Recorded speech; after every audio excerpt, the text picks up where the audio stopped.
कोयल,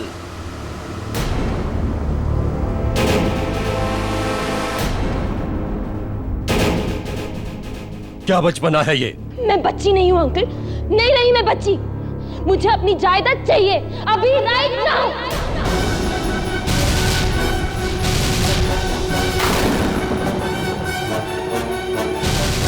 बचपना नहीं तो ये क्या है?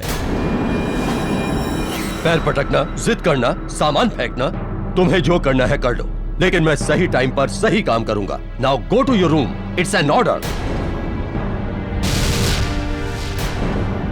I just hate you, uncle. I hate you. अगर मम्मी पापा जिंदा होते तो मुझे आपके पास कभी नहीं छोड़ते, कभी नहीं छोड़ते।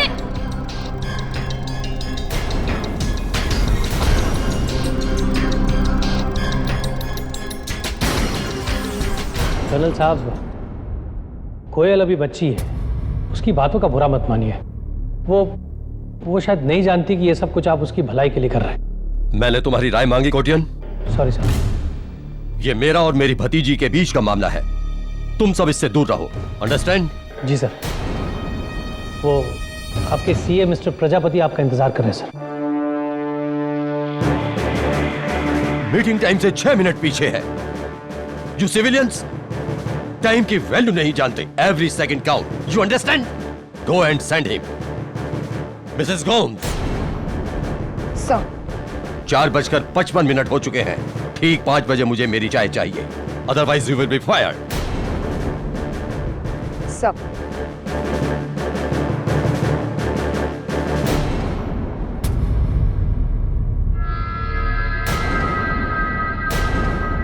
तुम्हें शूट करने का जी चाह रहा है प्रजापति? क्या बकवास ऑडिट करके लाए हो अकाउंट का?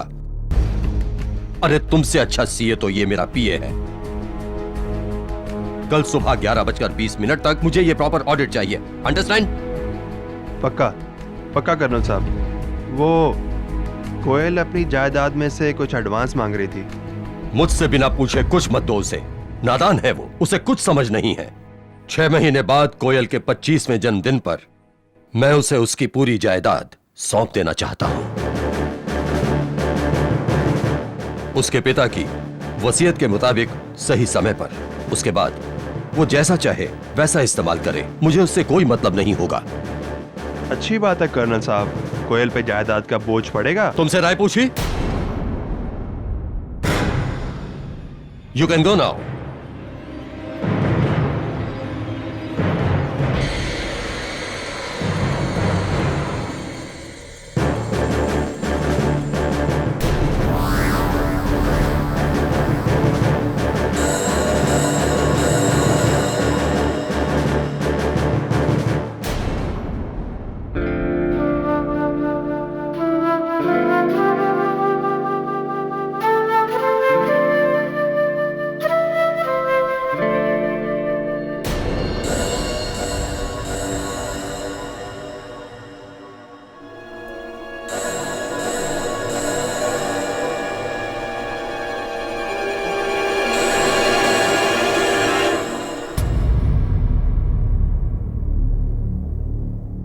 रो मत कोयल बेटी,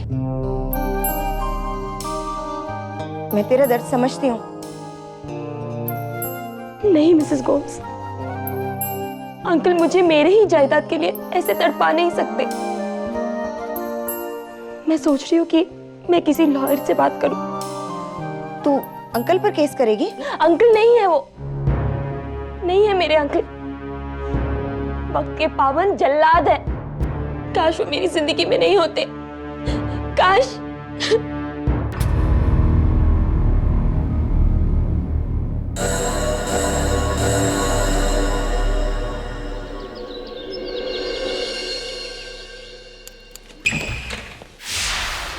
केडी, मैं कोयल धनराजगीर। मेरे स्वर्गवासी माँ बाप मेरे नाम 90 करोड़ छोड़ गए थे और उस जायदाद के ट्रस्टी मेरे अंकल, मेरे ताया जी, रिटायर्ड कर्नल मानिक धनराजगीर है। वो बहुत सख्त है और मुझे अपने ही पैसों के लिए उनसे पूछना पड़ता है। That's not nice at all. Exactly. Mrs. Bilmoria, glass of cold water for her. She's very hyper. Best बैठिए. Thank you. हाँ, तो आपके अंकल कब तक आपके जायदाद के ट्रस्टी रहेंगे? मेरे 25 साल होने तक। वैसे किसी लड़की को उम्र पूछना अच्छा नहीं होता, लेकिन इस केस में तो पूछना पड़ेगा। कितनी उम्र है आपकी? 24 साल 6 महीने। 24 साल 6 महीने। जी। ठंडा पानी। तो क्या प्रॉब्लम है इसमें? 6 महीने इंतजार कर लीजिए, आपको आपकी जायदाद मिल जाएगी। मैं इतनी देर इंतजार नहीं कर सकती, मुझे वो पैसे अभी और अभी चाहिए। अगर 6 महीने बाद अगर मेरे अंकल ने इरादा बदल दिया तो मैं मुश्किल में आ सकती हूँ। मिस धनराजगीर, क्यों आपको ऐसा लगता है कि आपके ताया जी अपना इरादा बदल देंगे? वो मुझे नादान और नासमझ समझते हैं। खैर, आप ये बताइए, क्या आप मेरा केस लेंगे या नहीं? वरना मेरे पास और भी वकील है। देखिए, आप अगर समझदार हैं तो आपका केस तो मैं लूंगा ही। हाँ, बिल्कुल, मैं समझदार हूँ। You understand that? Yes, of course. आपको तो देखकर ही पता चल जाता है कि आप समझदार हैं। चलिए, तो मेरी एक सवाल जो मुझे कुछ दिनों से परेशान कर रहा है, उसका जवाब दे दीजिए प्लीज मुझे। एक बुजुर्ग थे, बिल्कुल आपकी ताया जी की तरह खड़ूस, और एक लड़की थी बड़ी प्यारी, बिल्कुल आपकी तरह। तो एक दिन बुजुर्ग ने लड़की से कहा कि बाजार जाओ और ऐसी कोई चीज लाओ जो इतनी बड़ी हो कि पूरा कमरा भर जाए, और इतनी छोटी भी हो कि जेब में फिट हो जाए। I can't find the answer. बताइए, आप समझ में आया कुछ? इतनी बड़ी चीज जो कमरा भर जाए जी। और इतनी छोटी जो जेब में आ जाए जी। ये कैसा बचकाना सवाल है? मैं ये जवाब नहीं दूंगी। Okay, no problem. तो फिर मेरा जवाब सुन लीजिए। मुझे लगता है कि 90 करोड़ रुपयों के लिए 6 महीना इंतजार करने में कोई हर्ज नहीं, कोई बुराई नहीं। You should wait. मैं बच्ची नहीं हूँ जो सब सलाह देते रहते हैं। मैं इंतजार नहीं कर सकती। You got it? चाय, कॉफी? वेल, वो वकील का आइडिया बेकार निकला। अब तुम्हें ही कुछ करना पड़ेगा नयन, तुम्हें ही कुछ करना पड़ेगा, समझे? तुम्हें पता है ना, मैं 6 महीनों तक इंतजार नहीं कर सकती। ठीक है, तुम्हारे अंकल को मैं संभाल लूंगा।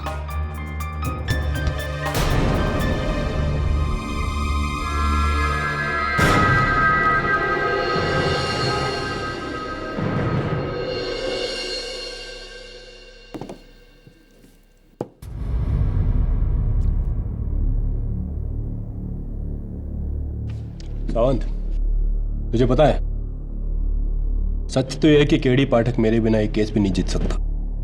मैं एक फोन घुमा दूं ना। हेलो, मैं सागर विला मलाबार हिल से कर्नल मालिक धनराजगीर बोल रहा हूँ। मुझे पुलिस कंप्लेंट करनी है। एक मिनट सर। दवे सर, एक कंप्लेंट है, कर्नल धनराजगीर। कौन कर्नल? अरे सर, बड़ा ही खड़ूस आदमी है, लेकिन लाइफ में कभी झूठ नहीं बोलता। 1 साल तक उसके बंगले के बाहर मेरी पोस्टिंग थी। आप बात करो। हेलो, मेरी भतीजी कोयल मुझे मारना चाहती है। Help help. लेकिन आप, हेलो हेलो, चल सावंत।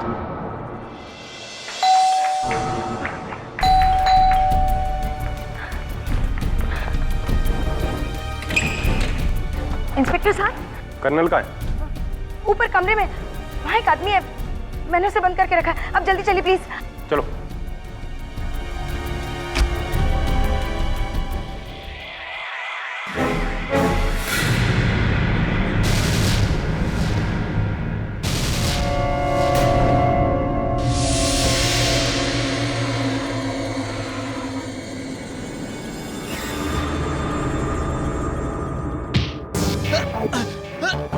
नहीं नहीं, मैंने नहीं मारा कर्नल को।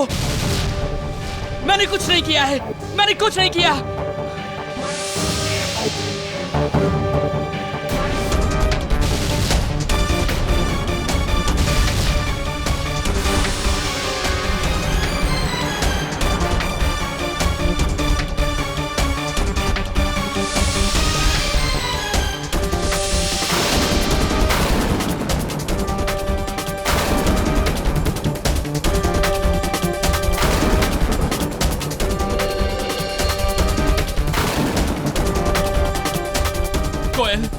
ना इन्हें, मैंने कर्नल को खून नहीं किया।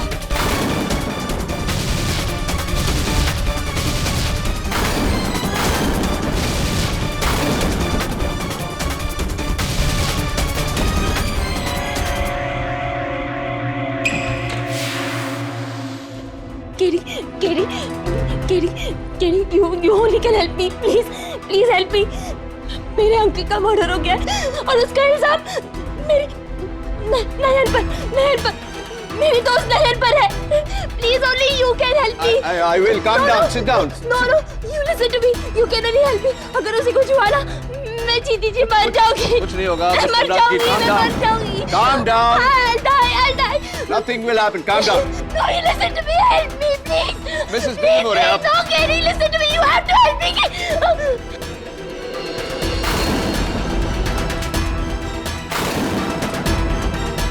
मिस धनराजगिर. ठीक 10:45 पर कर्नल धनराजगिर का खून हुआ. जब हम वहां पहुंचे तो हमने इस लड़के को रंगे हाथों पकड़ा. तुम्हारा पूरा नाम नयन चक्रवर्ती है और तुम एक पेंटर हो, आर्टिस्ट. जी. उस दिन कर्नल धनराजगीर के बंगले में उनके कमरे में तुम क्या कर रहे थे?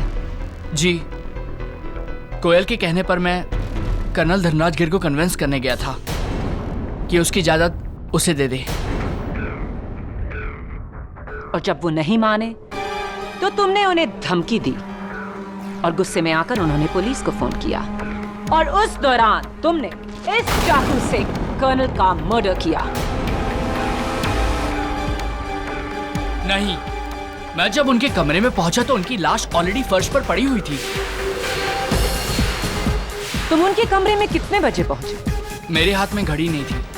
पर तुम्हारे हाथ में चाकू था और उस चाकू पर तुम्हारी उंगलियों के निशान.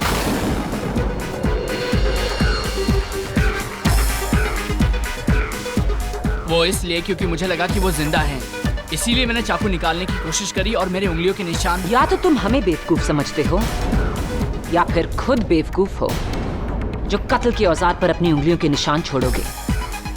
और उस हथियार के साथ तुम्हें देखा मिसेस गोम्स ने, उस घर की हाउसकीपर. जब कमरे में आई तो मैंने इस लड़के को कर्नल की लाश के ऊपर चाकू पकड़े हुए देखा था.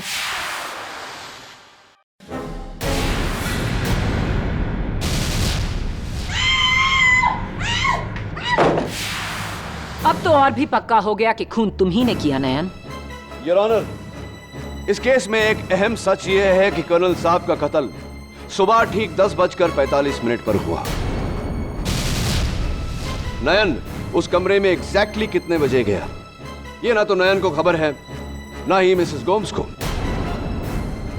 Time is of essence in this case. इसीलिए योर ऑनर, कातिल तक पहुंचने के लिए हमें यह पता लगाना बहुत जरूरी है कि कौन कौन उस कमरे में कितने बजे गया.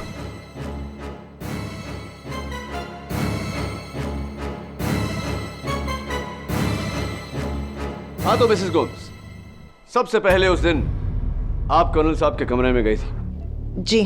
क्या टाइम हो रहा था तभी? कर्नल टाइम के एकदम पक्के थे. वो हर काम एग्जैक्ट टाइम पे करते थे. उस दिन भी सुबह 10 बजे, एग्जैक्ट 10 बजे मैं उनको दवाई देने गई थी.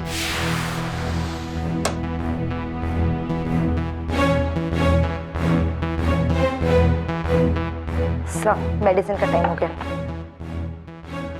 गर्मी हो रही है, एसी ऑन करो.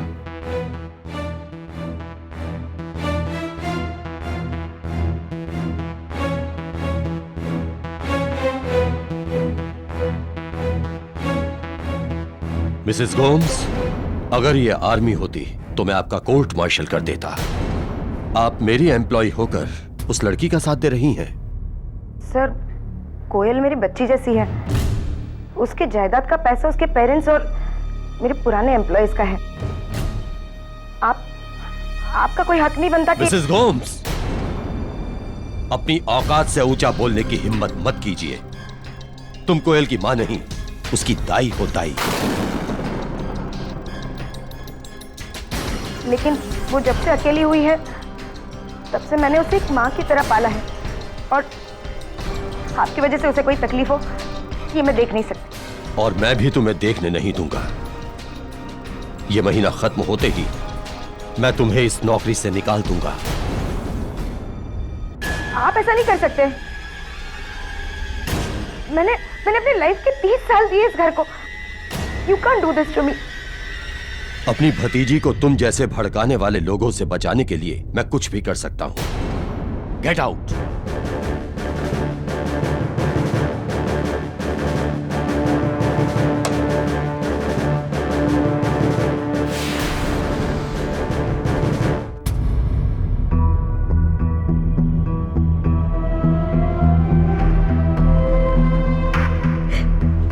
Thank you.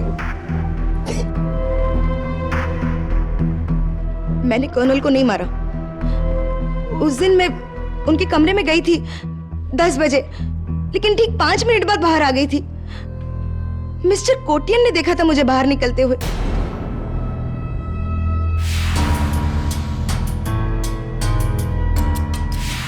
Yes your honour, Mrs Gomes बिल्कुल सच बोल रही है। मैं कर्नल साहब के ऑर्डर के अनुसार रोज 10:05 पर उन्हें उनके अपॉइंटमेंट की लिस्ट देता था। कम इन।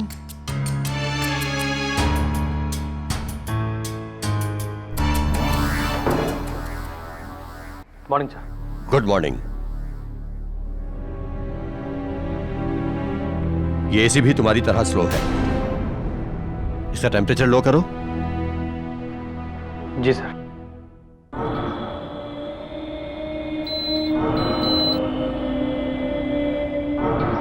सारी अपॉइंटमेंट्स का ऑर्डर गलत है। कोटियन, तुम किसी काम के आदमी नहीं हो। टाइम की वैल्यू नहीं है तुम्हें। Every second counts. Understand? Yes sir. मेरा निकम्मा सीए प्रजापति आने वाला था। आया क्या? जी अभी तक तो नहीं। अरे तो फोन लगाओ उसे। अगर आज भी वो लेट आया ना तो उसकी नौकरी तो गई। I will throw him out. जी सर, अभी लगा था उसका।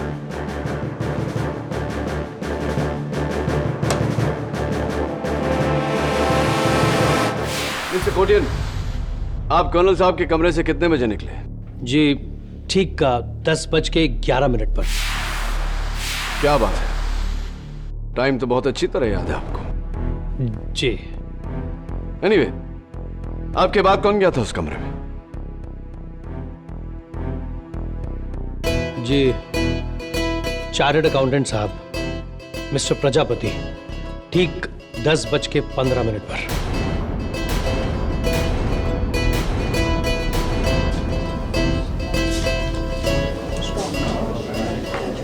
Order order. मिस्टर प्रजापति, आप कर्नल धनराज गिर के घर 10:15 पर पहुंचे, उनकी मौत से आधा घंटा पहले, राइट? जी, और बंगले पे आते ही मिस्टर कोटियान मुझ पे भड़के।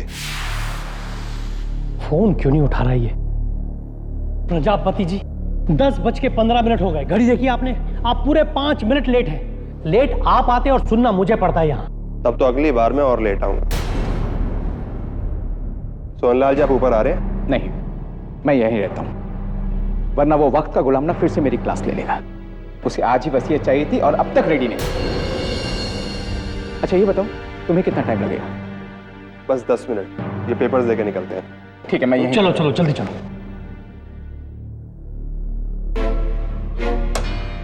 एक्सक्यूज मी कर्नल साहब, मिस्टर प्रजापति से भेजो। जी।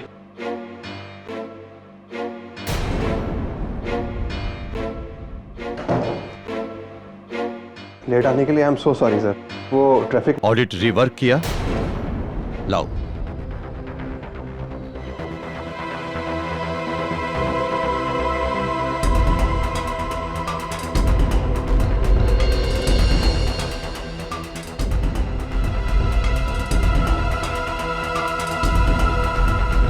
सब कुछ इन ऑर्डर सर। ठीक है, इसकी 4 कॉपीज करवा कर कल इनकम टैक्स ऑफिस में ठीक 2:20 पर मुझे मिलो। 1 मिनट भी लेट मत करना, ओके? सर आप कुछ परेशान लग रहे हैं। This is none of your business. तुम जा सकते हो। ये एडवोकेट सोहनलाल तुम्हारे साथ आया है? जी नीचे है। तो गधा नीचे क्या कर रहा है? भेजो उसे ऊपर। जी सर।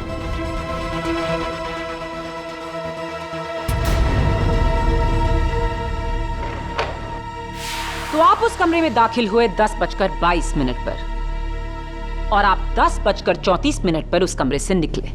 एग्जैक्ट। कर्नल के साथ रहकर हमें हमेशा अपनी घड़ी को बार बार देखना पड़ता था। फिर क्या हुआ? देखिए, सब कुछ टाइम से हो जाना चाहिए, वरना आप जानते हैं कर्नल साहब को, एक बार टाइम फिक्स कर लिया तो। जी जी जी, नहीं, मैं आपको डरा नहीं रहा हूँ जी, प्लीज। मुझे क्या पता, मैं उनका पीए नहीं हूं।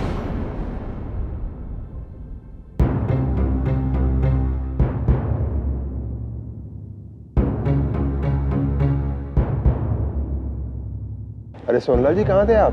हाँ, वो वॉशरूम में था। कर्नल आपको ऊपर बुला रहे हैं। कर्नल साहब, ठीक है, मैं जाके आता हूं।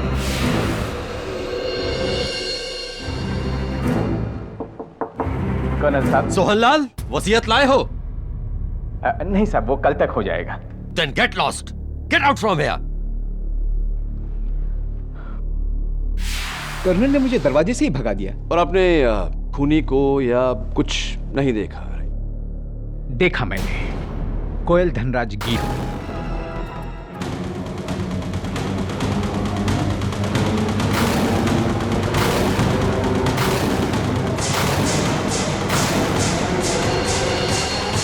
मिस धनराज गिर, आप अपने अंकल के कमरे में सुबह कितने बजे गई थी? जी 10:35 पर। 10:35 पर? जी। इतने यकीन से आप कैसे कह सकती हैं? दीवार की घड़ी पर यही टाइम था। यानी कि खून होने से सिर्फ 10 मिनट पहले। 10:35 हुए हैं। ठीक 2 मिनट में अपनी बात पूरी करो और जाओ यहां से। I am very busy. और हाँ, एसी का टेम्परेचर लो करो, बहुत गर्मी हो रही है।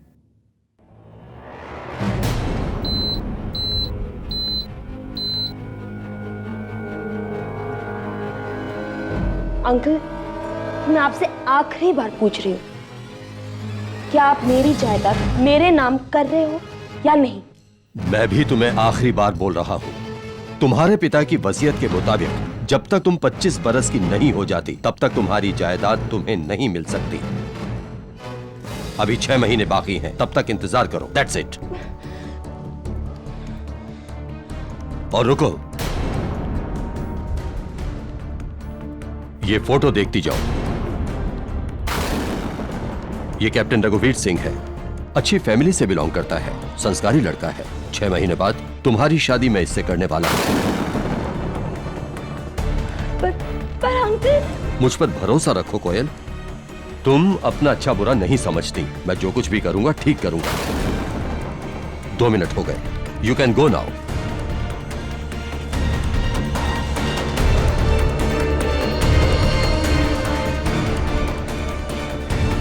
और फिर 10:37 पर आप कमरे से बाहर आई। आपने नयन को अंदर बुलाया। नयन ने कर्नल को आखिरी बार धमकी दी और फिर 8 मिनट बाद 11:15 बजे उनका खून कर दिया। नहीं, बिल्कुल नहीं। योर ऑनर, कोई अपनी गर्लफ्रेंड के लिए मर्डर जितना बड़ा रिस्क क्यों उठाएगा? गर्लफ्रेंड नहीं KD, wife.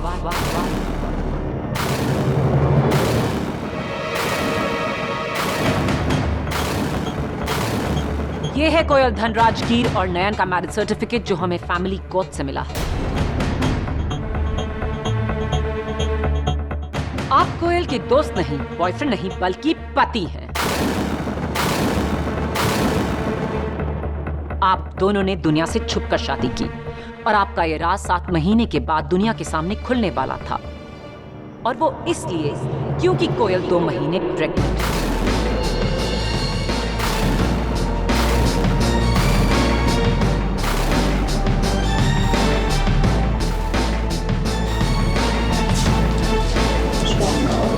Silence in the court, please. और इसका सबूत है ये गायनोकोलॉजिकल विजिट्स की रिपोर्ट्स और सोनोग्राफी रिपोर्ट्स जो हमें होमवेल क्लिनिक से मिले।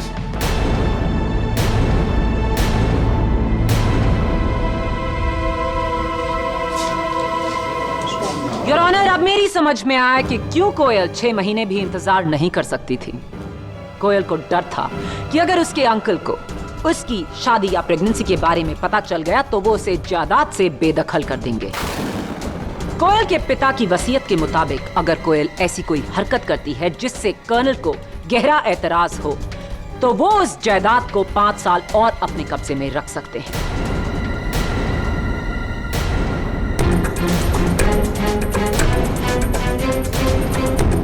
और उस जायदाद के चक्कर में कोयल के कहने पर नयन ने बड़ी बेरहमी से कर्नल धनराजगीर की हत्या की ताकि उसके बाद सारी जायदाद कोयल की यानी कि नयन की हो जाए। और इसका सबसे बड़ा सबूत है चाकू पर नयन की उंगलियों के निशान और कर्नल धनराजगीर का वो फोन कॉल जहां उन्होंने साफ कहा कि कोयल उन्हें मारने की धमकी दे रही है। हेलो, मेरी कोयल भतीजी मुझे मारना चाहती है। हेल्प!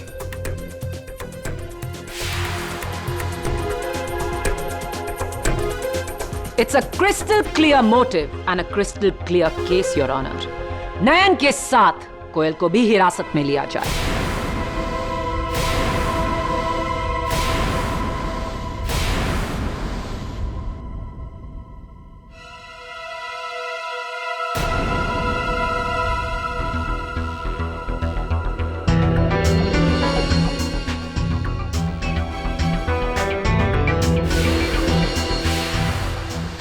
मैं कर्नल साहब के ऑर्डर के अनुसार रोज 10:05 पर उन्हें उनके अपॉइंटमेंट की लिस्ट देता था। ये एसी भी तुम्हारी तरह स्लो है, इसका टेम्परेचर लो करो। आप कर्नल साहब के कमरे से कितने बजे निकले? जी ठीक 10:11 पर। कर्नल ने मुझे दरवाजे से ही भगा दिया। और आपने खूनी को या कुछ नहीं देखा? देखा मैंने कोयल धनराजगीर को। मिस धनराजगीर, आप अपने अंकल के कमरे में सुबह कितने बजे गए? 10:35 पर।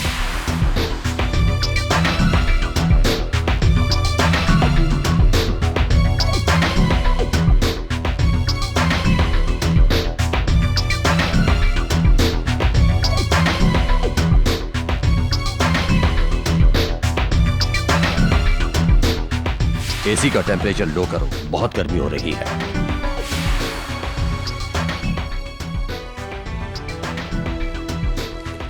दवे, मैं कर्नल धनराजगीर का कमरा देखना चाहता हूं।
अरे दवे, पुलिस स्टेशन में जब कर्नल साहब का फोन आया था तो फोन तुमने उठाया था किसी और ने? सावंत ने। वो साहब, मैंने ठीक 11:15 से पहले फोन कॉल उठाया था और मैंने सुना कि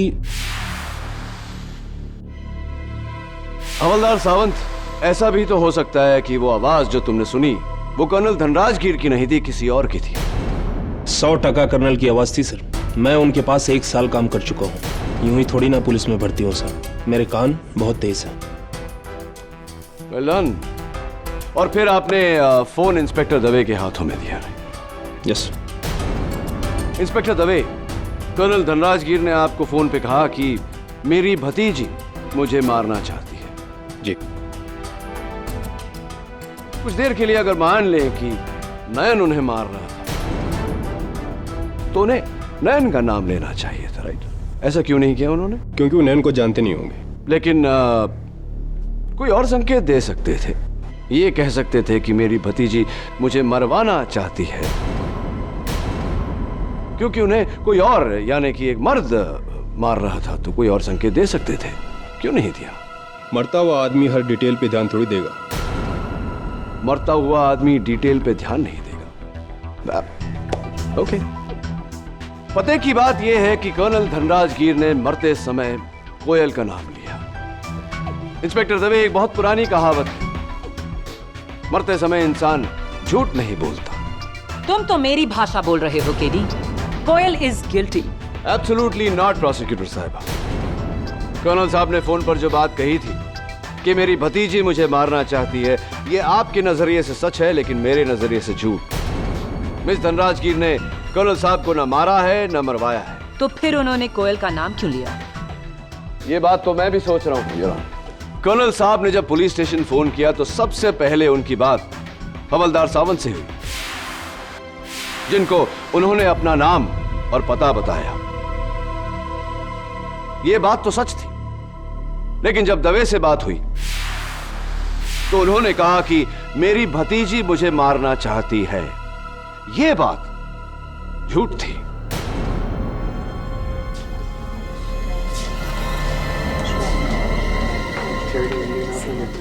Silence in the court, please. एक ही बात में योर ऑनर, आधा सच आधा झूठ। मेरी थियरी के अनुसार वो एक नहीं दो आवाजें थी,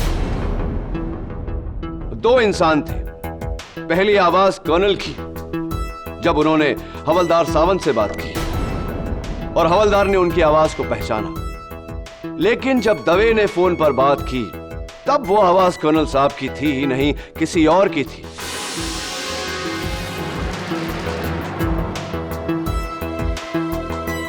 और क्योंकि दवे कर्नल साहब को जानता नहीं था, उसने वो आवाज कर्नल साहब की मान ली। ये कैसे मुमकिन है केडी?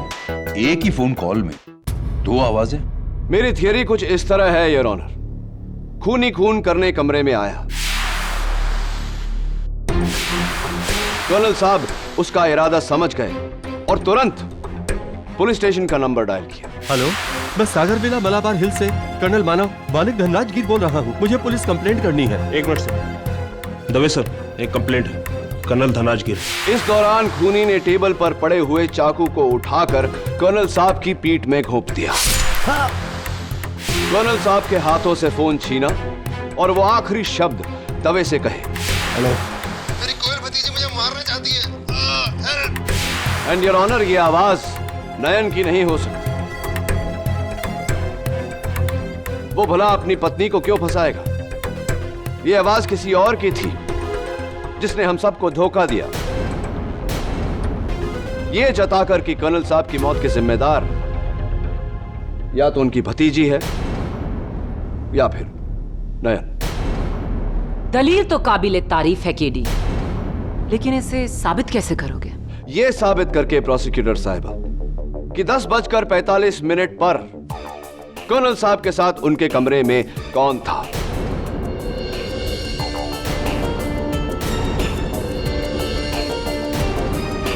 एडवोकेट सोहनलाल या पीए कोटियान, सीए प्रजापति या फिर Mrs Gomes? And your honour, मेरे सवाल का जवाब देगा इस केस का सबसे बड़ा गवाह, कर्नल साहब के कमरे में लगी हुई यह घड़ी। लेकिन उससे पहले योर ऑनर, मैं मिसेस गोम्स को कटघरे में बुलाने की इजाजत चाहता हूं। इजाजत? Mrs Gomes, just one question. आपके बयान के मुताबिक जब आप कर्नल साहब के कमरे में गई तो उन्होंने आपसे एसी ऑन करने को कहा। जी। आपने एसी ऑन किया, उस वक्त एसी का टेम्परेचर क्या था? 22 डिग्रीज।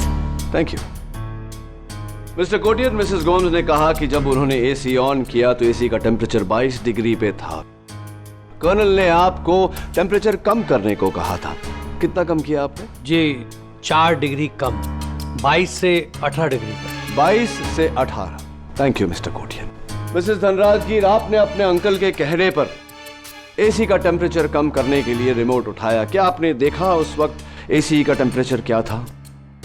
22 डिग्री और मैंने एसी का टेम्परेचर 18 कर दिया था।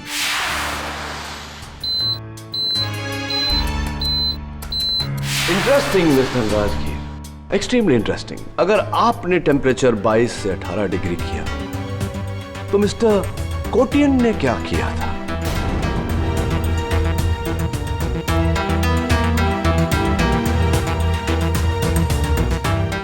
लेकिन मैंने एसी का रिमोट लेके उसे कम किया था। नहीं मिस्टर कोटियन, आपने एसी के उस रिमोट से एसी का तापमान कम नहीं किया था, आपने एसी के उस रिमोट से दीवार पर लगी हुई घड़ी का समय बदला था।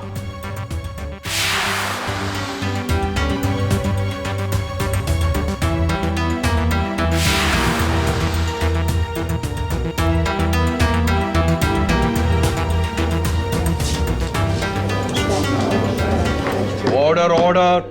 What nonsense KD. एसी के रिमोट से कोई भला घड़ी का टाइम कैसे बदल सकता है? इस घड़ी का बदल सकता है माया फडनिस। योर ऑनर, कर्नल साहब के कमरे में लगी हुई इस घड़ी के पीछे एक रिमोट सेंसर अटैच्ड है जो इस घड़ी की मैकेनिज्म को कंट्रोल करता है, और इस सेंसर को कंट्रोल करता है कर्नल साहब के कमरे के एसी का रिमोट। सरल भाषा में योर ऑनर, अगर उस रिमोट को एसी की तरफ किया जाए तो वो एसी के टेम्परेचर को कंट्रोल करेगा, और अगर घड़ी की तरफ किया जाए तो वो घड़ी के समय को कंट्रोल करेगा।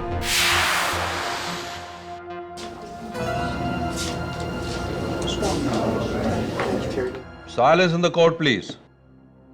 योर ऑनर, खूनी ने बड़ी चालाकी से रिमोट उठाकर एसी का टेम्परेचर नहीं बल्कि इस घड़ी का समय बदला, इसे 20 मिनट आगे किया ताकि जो भी उसके बाद उस कमरे में आए उसे गलत समय दिखे। और ये हरकत की किसने? उसी ने प्रोसिक्यूटर साहिबा जिसने इस घड़ी के साथ टैंपरिंग की, उसी ने योर ऑनर जिसके उंगलियों के निशान फॉरेंसिक्स को इस घड़ी के पीछे लगे सेंसर पर मिले। PA mister Dilip Kotian.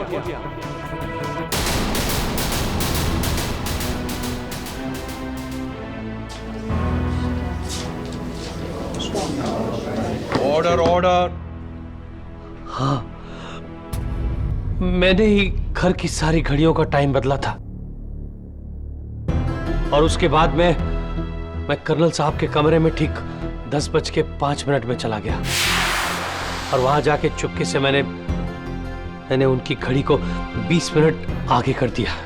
यानी कि जिस समय आप उस कमरे से निकले तो घड़ी का टाइम 10:11 नहीं 10:31 10:31 AM था। जी। लेकिन उसके बाद तो सीए प्रजापति कमरे में आए थे। जी नहीं, यह मिस्टर कोटियन का एक और झूठ था, क्योंकि इनके बाद उस कमरे में और कोई नहीं गया, सीधा मिस धनराजगीर गई थी।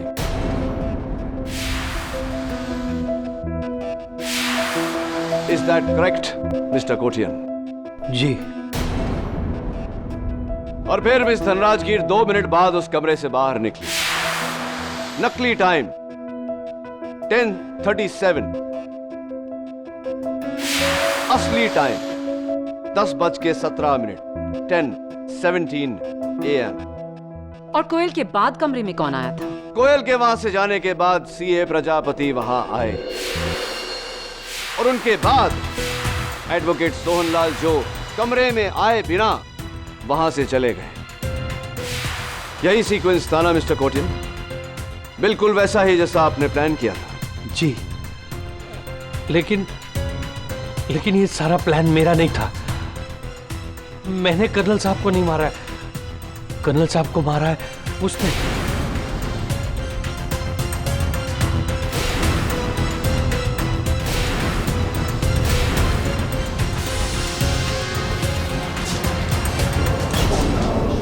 Order order. अरे मुंह छिपाने से सच नहीं छिप जाता मिस्टर प्रजापति। आइए कटघरे में। आपका समय समाप्त हुआ। और should I say your time is up? Your honour, Koyal के बाद सीए प्रजापति कर्नल साहब के कमरे में दाखिल हुए।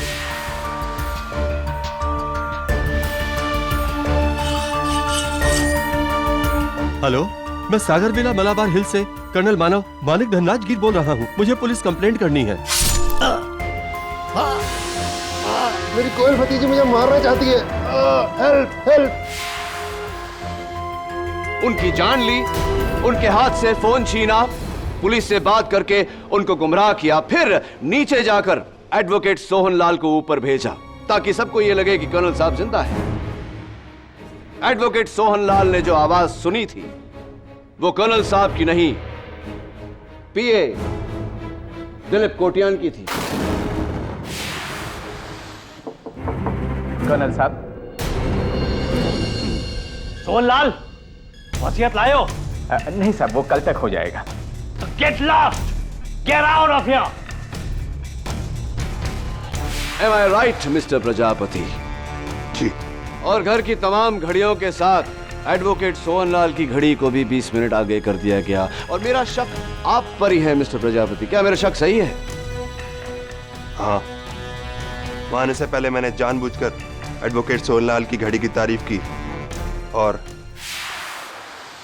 मुझे बहुत लेट हो गए। हाँ यार, बहुत लेट हो गया। कर्नल चिल्लाए। अरे सोहनलाल जी, बहुत अच्छी घड़ी है। हाँ। कहाँ से ली? वो लास्ट टाइम पेरिस गया था ना, वहाँ से लिया था। काफी महंगी लगती है। हाँ, काफी महंगी है। चलिए, वो लेट हो रहा है।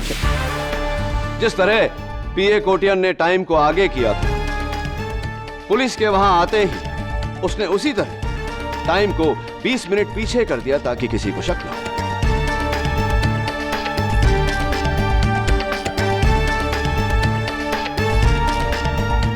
पीए साहब, सीए साहब, कत्ल आपने किया ये तो अदालत जान चुकी है। अब कत्ल क्यों किया ये आप बताएंगे या मैं बताऊं अदालत को?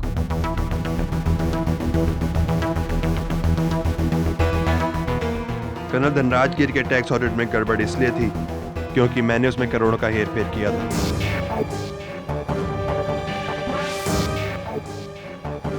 इसलिए मैंने कोटियान को पैसों का लालच देके उसे इस प्लान में शामिल किया। हम दोनों ने ही कमरे की घड़ी का टाइम बढ़ाया ताकि कोयल को लगे कि वो 10:35 पर कर्नल से मिली। इससे हम अदालत में साबित कर सकें कि मैं कोयल से पहले अंदर गया, लेकिन सोहनलाल हमारा झूठ पकड़ सकता था।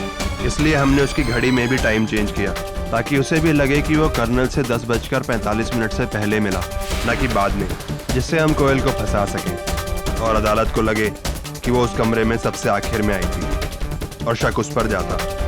और फिर नयन के वहां आने से हमें लगा कि अब तो हमारा बचना और भी आसान हो गया। जज साहब, खून मैंने किया है,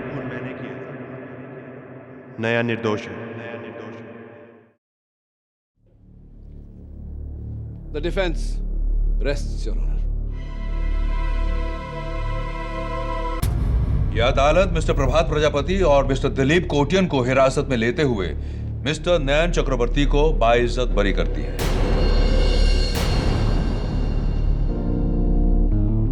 the case is closed.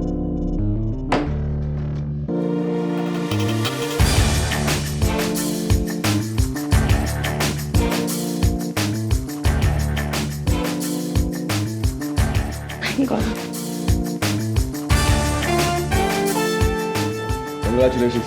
Thank you KD. Thank you KD, thank you very much. You're welcome. KD, मुझे आपके पहेली का जवाब मिल गया। अरे वाह, बताओ। कोई ऐसी चीज जो इतनी बड़ी है जो पूरे कमरे को भर दे, और वही चीज जो इतनी छोटी है जो जेब में आ जाए। तो जवाब बताओ। माचिस। Am I right? Well done. I hope इसी तरह तुम दोनों की जिंदगी भी रोशन हो जाए।